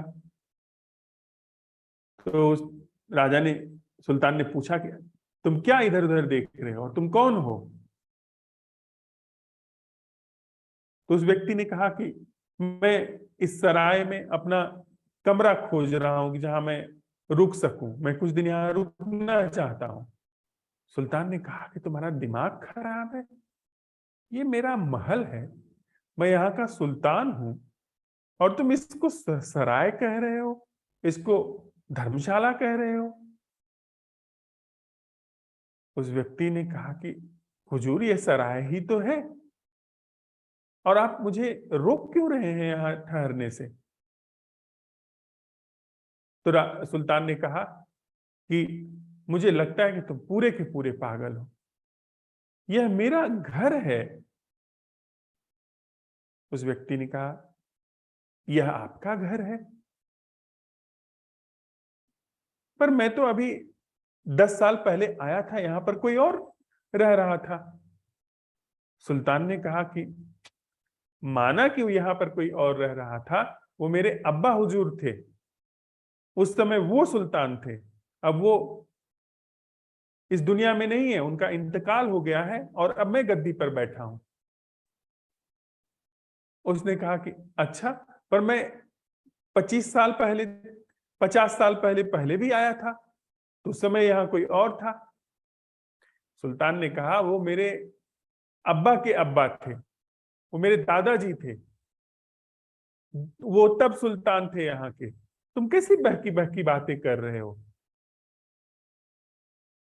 ये सुल्तान का महल है, जो यहाँ सुल्तान होता है वो यहाँ रहता है। और उस व्यक्ति ने कहा कि वही तो मैं कह रहा हूं कि यहाँ लोग आते हैं और जाते हैं। कभी आपके दादा थे, परदादा थे, फिर आपके अब्बा थे और अब आप हैं। तो ये सराय ही तो है जिसमें लोग आते हैं, रहते हैं और जाते हैं। और जब यहाँ पर लोग स्थायी नहीं रह पाते हैं, आते हैं और चले जाते हैं, तो आप मुझे क्यों नहीं रहने दे रहे हैं? सराय तो सबकी होती है, सराय में तो कोई भी ठहर सकता है। बादशाह चुप हो गया। बादशाह ने पूछा थोड़ी देर बाद कि वह व्यक्ति जो रात में मेरे महल के ऊपर, मेरे कमरे के ऊपर ऊंट खोज रहा था, क्या वह आप ही हैं? उस व्यक्ति ने कहा कि हाँ, वह मैं ही हूं। कारण? सुल्तान ने पूछा।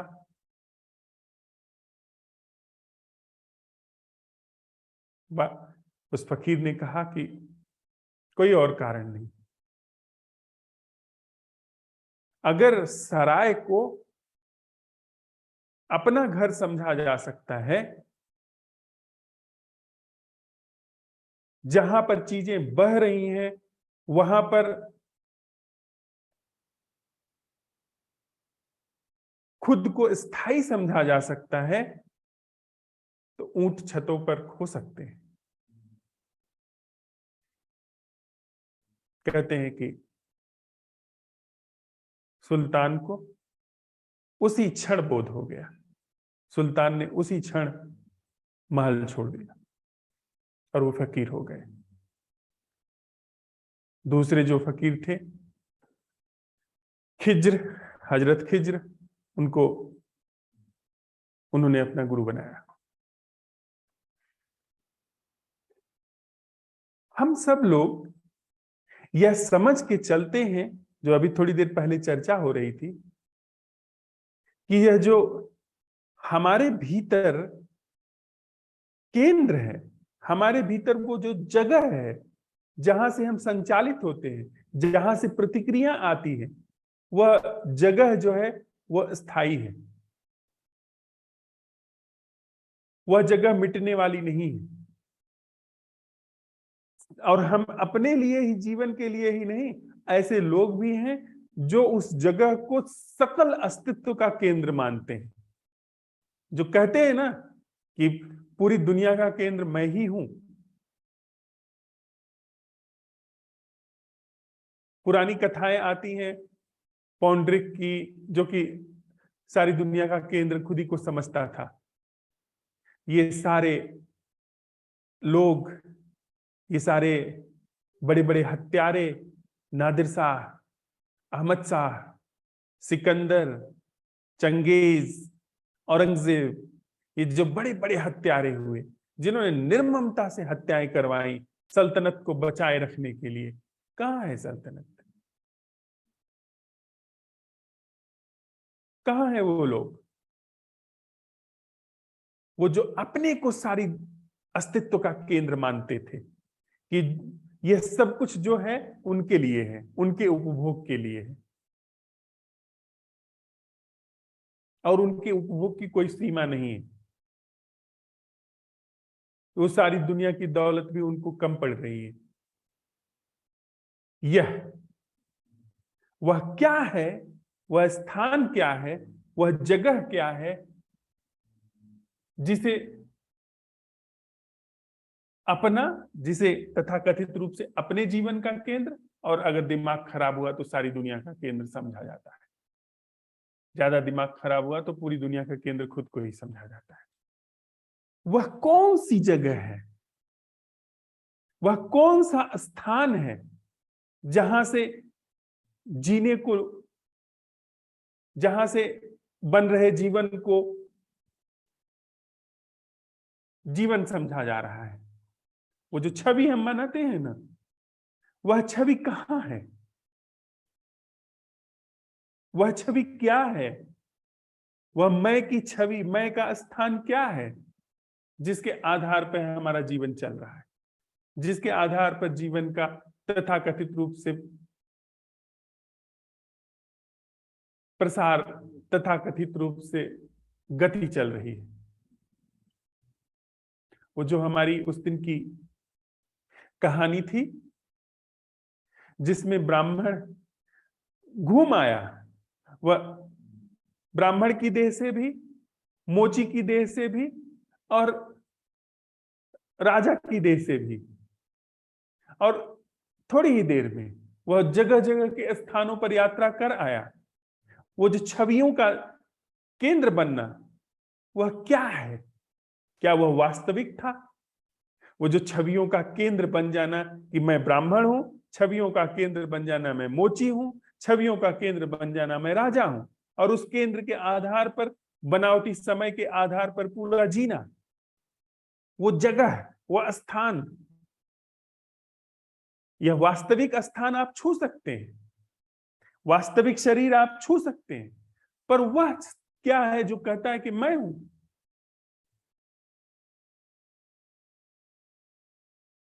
हम लोग जो कहते हैं, ये जो अरबी के पत्ते हैं, अरबी के पत्तों पर वह जो वर्षा की बूंद अटकी हुई है, उसको लेकर के जो मैं ये सवाल उठा रहा हूं कि उसका वह देखना क्या है जो मैं नहीं कर रहा हूं।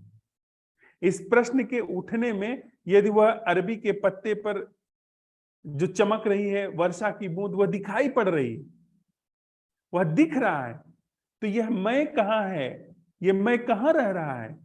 इस मैं के रहने का स्थान कहाँ है जहां से यह चलता है?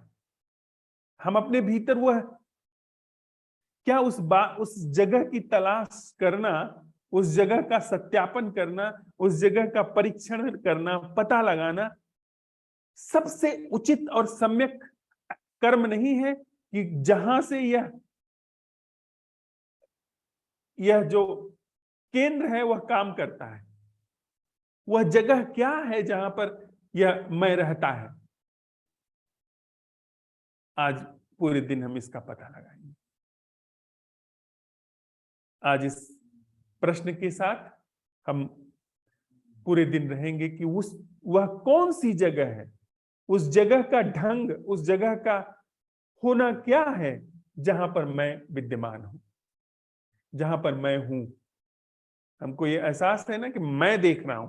वह कौन सी जगह है जहां से यह कहा जा रहा है कि मैं देख रहा हूं?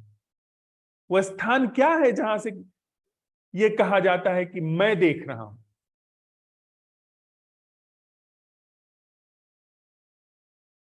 वो कह रहा था ना फकीर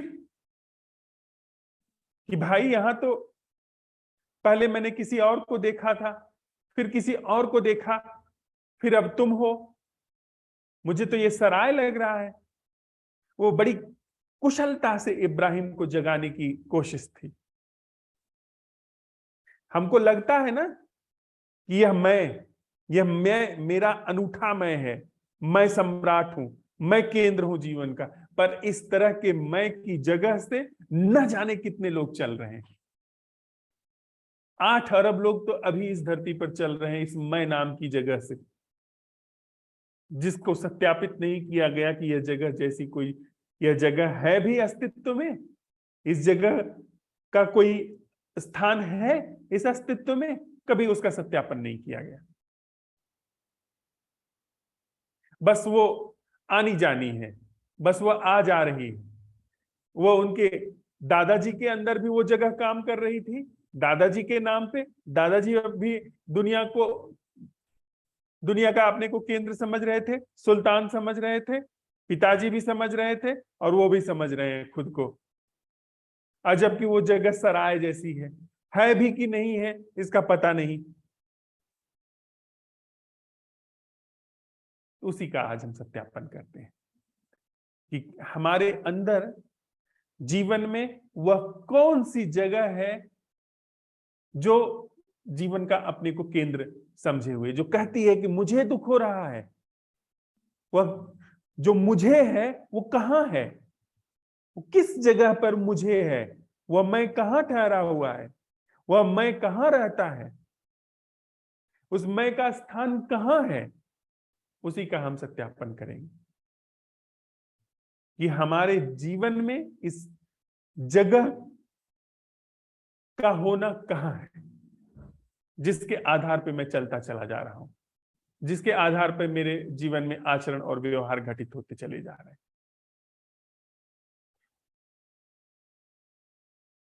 यह जो अभी प्रश्न हम लोगों ने साझा किया है, इसको लेकर के यदि कोई भी सवाल हो, कोई भी संशय हो, अभी हम लोग पूछ लें।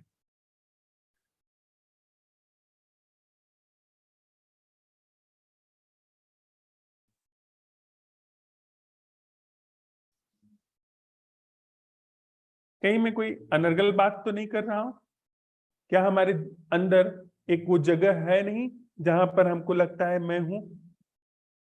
शरीर है, ये हाथ है, पैर है, नाक है, ये है,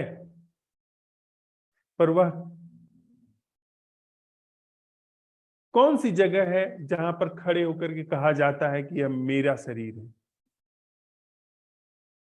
वह स्थान क्या है जहां पे खड़ा होकर के कहा जाता है, दावा किया जाता है, यह मेरा जीवन है, यह मेरा संबंध है? शरीर तो नहीं कहता, वह कहां से कहा जाता है यह मेरा पद है? वह जगह क्या है? क्या यह बात स्पष्ट है? कहीं मैं कोई अनर्गल सवाल तो नहीं उठा रहा हूं? कहीं मेरे साथ कोई विकृति तो नहीं है कि बाकी दुनिया में यह जगह काम नहीं करती है? ऐसी कोई जगह नहीं है जहां से कहा जाता है कि यह मेरा जीवन है, यह मेरा संबंध है, यह मेरा दुख है? कौन सी जमीन पर खड़ा होकर के यह कहा जाता है कि यह मेरा बच्चा है, यह मेरा परिवार है, यह मेरा अतीत है, यह मेरा भविष्य है, यह मेरा वर्तमान है? मैं अपने भीतर पाता हूं कि हाँ ऐसी जगह है। कहीं मेरे साथ कोई विकृति तो नहीं है? कहीं सारी दुनिया में लोग ऐसी कोई जगह नहीं जानते हैं और ऐसी जगहों से मुक्त है? ऐसी कोई जगह होती ही नहीं, कहीं मेरा ही तो नहीं दिमाग खराब है? प्लीज इस पर आप लोग कुछ कहें। ऐसी जगह है जीवन में जहां पे खड़े होकर के ये दावा किया जाता है कि मेरा जीवन है या नहीं?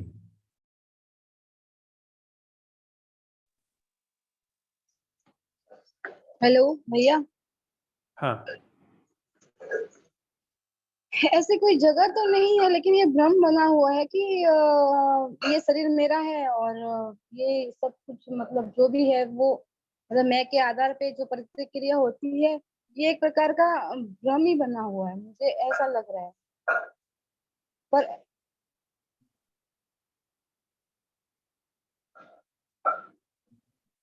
अगर आप कह रहे हैं यह भ्रम है तो इसका मतलब भ्रम टूट गया है।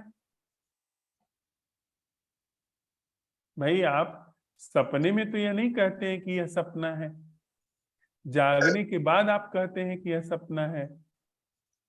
पर अगर आप यह कह रहे हैं कि यह जहां से खड़े होकर के कहा जाता है, आप देखिए ना, सोचेंगे भी आप तो अपने को कहीं पाएंगे कि कहीं खड़े होकर के आप सोच रहे हैं। आप अभी विचार करिए, कुछ काल्पनिक विचार भी करिए, अतीत का भी विचार करिए और उसमें यह सवाल उठाइए कि यह कहां से यह सोचा जा रहा है, तो आप पाएंगे कि कहीं न कहीं खड़े होकर के सोचा जा रहा है, कहीं न कहीं स्थित होकर के सोचा जा रहा है। वह जगह क्या है जहां से सोचा जाता है? वह जगह क्या है जहां से दुखी होते हैं हम? जहां बैठ करके, खड़े होकर, जहां स्थित होकर के हम सुखी होते हैं? वह जगह क्या है जहां से संबंधित होते हैं? शरीर तो नहीं संबंधित होता है ना। शरीर इतनी 8 अरब की दुनिया से तो सीधे संबंधित नहीं है ना, वो प्राकृतिक रूप से संबंधित है। पर अंदर वो क्या है जो कहता है कि मैं फला से संबंधित हूं और फला से संबंधित नहीं?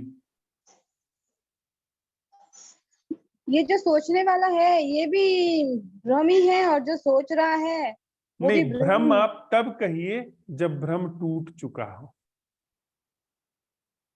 अभी तो ये वास्तविकता है। हाँ, तो मैं ही तो हूँ वो जो मतलब भ्रम हूँ, कहने का मतलब मैं स्वयं ही हूँ। तो मैं ही सोच रही हूँ कि वो मतलब मेरे द्वारा ही वो प्रतिक्रिया हो रही है, सब कुछ तो मैं ही हूँ, मैं ही वो झूठा मैं हूँ। मैं स्वयं। किस जगह पे खड़ी होकर के कह रही हो यह कि मैं झूठा हूं? मुझे यहाँ पे कोई जगह तो नजर नहीं आ रही है। कौन सी जगह है, क्या है, क्या भीतर जगह है वो देखो, मुझे नहीं पता है। भीतर लेकिन देखो, किस जगह पर यह कह रही हो कि मैं झूठी हूं?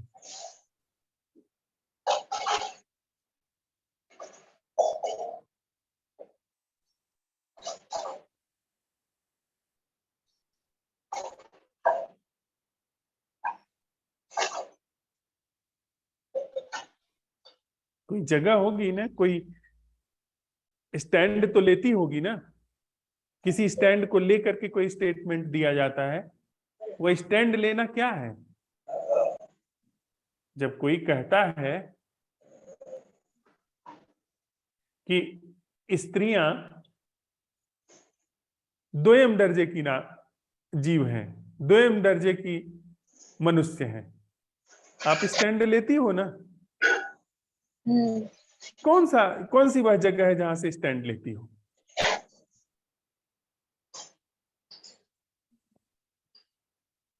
जब आपको, हमको कोई कहता है, हाँ, जहाँ पे आप जो बोल रहे हो कि वो स्थान क्या क्या है, तो वहां पे तो मुझे क्या बोलते हैं, वहां पे तो मैं रुकी हुई हूँ। वो जगह क्या है? गौर से देखो वो जगह क्या है। जहां से स्टैंड ले करके, जहां स्थित हो करके आप दुखी होते हो, सुखी होते हो, जहां स्टैंड ले करके आप अपने को अकेला महसूस करते हो, जिस जगह पर आप खड़े होकर के स्टैंड लेकर के भयभीत होते हो, जिस जगह पर आप खड़े होकर के स्टैंड लेकर के क्रोधित होते हो, वो जगह क्या है?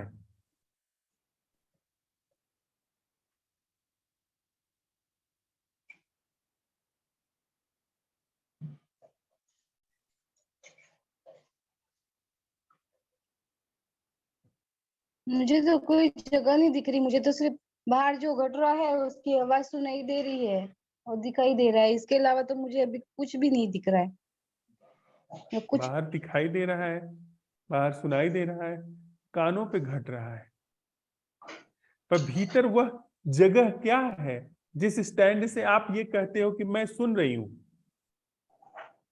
किस जमीन पर खड़े होकर के आप कहते हो कि मैं सुन रही हूं? या हवा में उड़ते उड़ते कहते हो कि मैं सुन रही हूं? नहीं, वो जमीन क्या है जहां से आप खड़े होकर के कह रहे हो कि मैं देख रही हूं?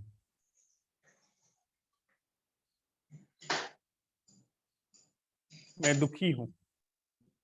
जो घटना अपने आप घट रही है उसमें भी आप कह रहे हो कि मैं कर रही हूं। सांस चलती है, पर हमारी भाषा कैसे निर्मित हुई कि मैं सांस ले रहा हूं? उन्होंने दम तोड़ दिया। मैंने जैसे, जो दम चल रहा था वे जोड़े हुए थे, वो बैठ करके उसको बुन रहे थे सुई की तरह, सुई से कहते हैं ना कि उन्होंने दम तोड़ दिया, उन्होंने साहस छोड़ दिया। वह कौन सा स्टैंड है जहां पर खड़े होकर के हम कहते हैं कि मैं जी रहा हूं?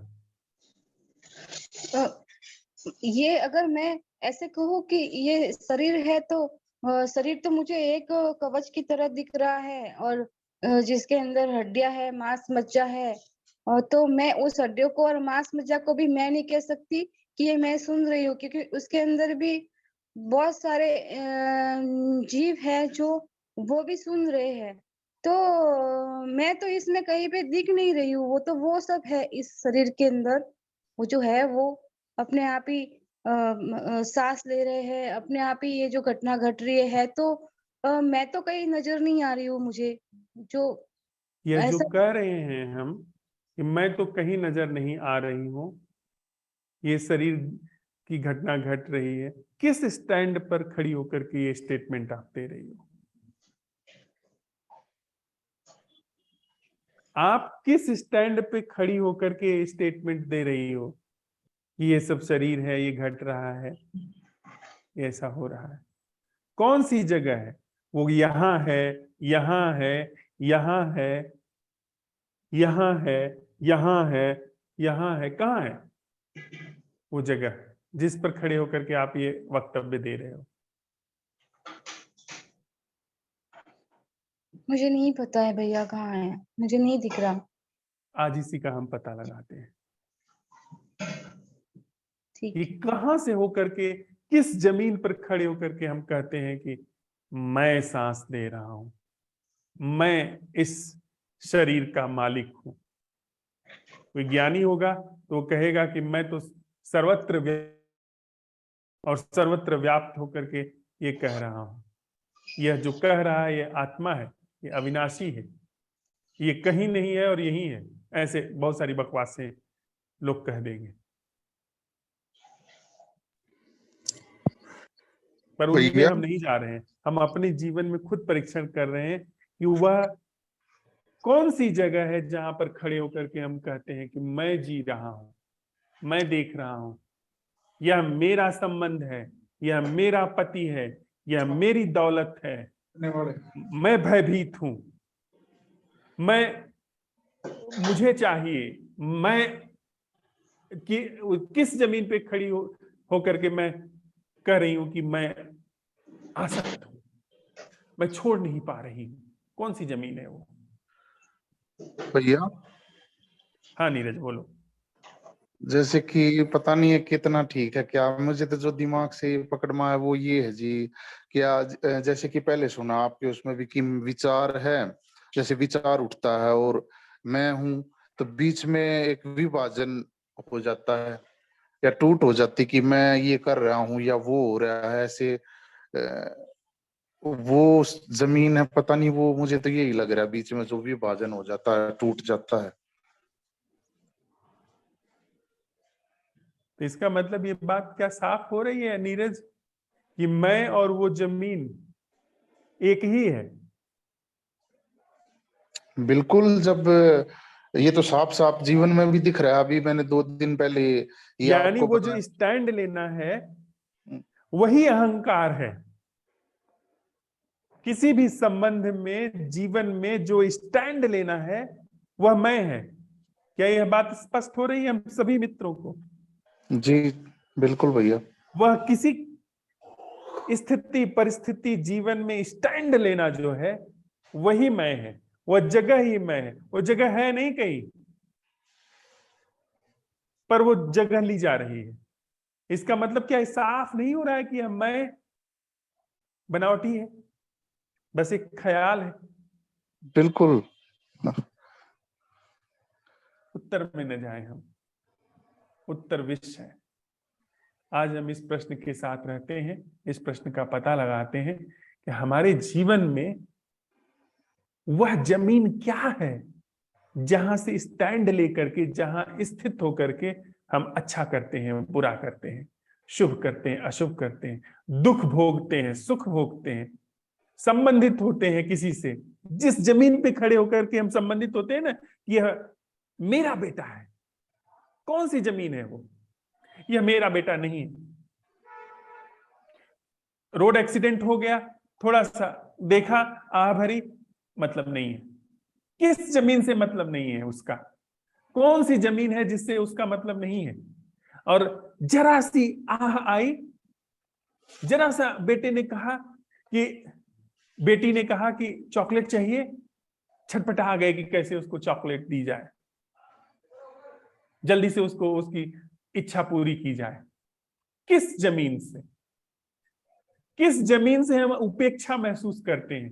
किस जमीन पे खड़े होकर के हम निंदा महसूस करते हैं? किस जमीन पर हम प्रशंसा महसूस करते हैं खड़े होकर के? वो कौन सा स्टैंड है? कहां पर स्थित होकर के हम करते हैं? आज पूरे दिन में उस जमीन का हम परीक्षण करेंगे, उस जमीन को पहचानेंगे, और फिर सांझ की बैठक में मिलते हैं। कोई प्रश्न इसको लेकर के अगर आता है तो उसको हम ग्रुप में भी साझा कर लेंगे, ग्रुप में भी ताजा करते चलेंगे। अन्यथा इस प्रश्न को माजिए। अगर यह छूट है, जीवन बुनियादी रूप से दूसरा हो जाएगा। बुनियादी रूप से दुख से, पीड़ा से, स्टैंड से सर्वथा मुक्त हो जाएगा। पर जल्दी से आगे मत बढ़िए। भीतर संबंधों में, आचरण में, व्यवहार में, निकट संबंध में, आचरण व्यवहार में देखिए कि कौन सा स्टैंड लेकर के व्यवहार हो रहा है, कौन सा स्टैंड लेकर के रिएक्शन हो रहा है, कौन सा स्टैंड किस जगह पर खड़े होकर के किसी को कोसा जा रहा है, किसी को शाप दिया जा रहा है, किसी को आशीर्वाद दिया जा रहा है। वह कौन सी जगह है? उस जगह को पहचानिए। फिर सांझ की बैठक में मिलते हैं। थोड़ी देर के लिए हम लोग साथ में बैठते हैं, इसके बाद इस प्रश्न के साथ सांझ तक के लिए विदा ले लेंगे।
वह कौन सी जगह है जिस पर खड़े होकर के हम दुख, सुख, संबंध, असंबंध जी रहे हैं, भोग रहे हैं?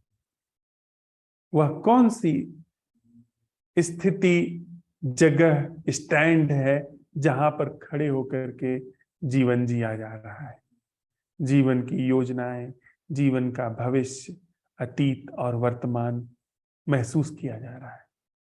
वह कौन सी जगह है जहां पर स्थित होकर के हम संबंध और जीवन जो अभी जी रहे हैं उसे जिया जा रहा है, उसे जी रहे हैं?